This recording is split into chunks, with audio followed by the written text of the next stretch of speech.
If your parent or loved one was recently diagnosed with Alzheimer's or any form of dementia, the best thing that you can do, your first step, is buy a whiteboard.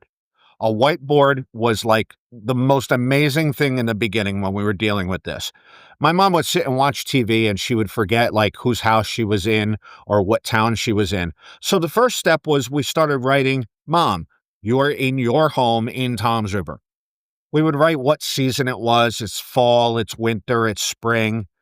Just simple reminders like you ate today or we're going to make you dinner after 6 p.m. She would look at the clock right next to the whiteboard, see it was like 5:30 and know that she was going to eat in a half hour, and it would avoid the constant questions that come along with Alzheimer's. But you got to be careful because sometimes it triggers things depending on what you write. For instance, if we wrote, Mom, you have a doctor's appointment today at 2 p.m. She would constantly see that on the whiteboard and say, why do I have a doctor's appointment? And we would say, well, because you broke your arm. So then we would write, Mom, you have a doctor's appointment today at 2 p.m. because your broken arm. Then she would read it and she would constantly say, I broke my arm? How did I break my arm? When did I break my arm?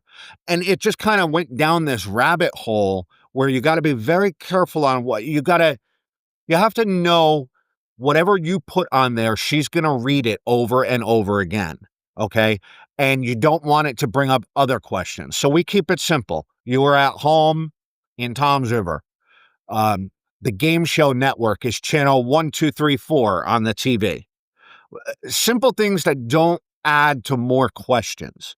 So I would highly suggest get a whiteboard, write down specific things that don't lead to other questions, and you'll find it stops a lot of the nonstop questions over and over again.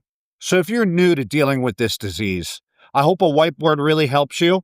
And I had a really hard time finding products that solved problems. So I put them all together in my Alzheimer's Care Finds list. You'll find the link in my bio. And stay strong. You could do this.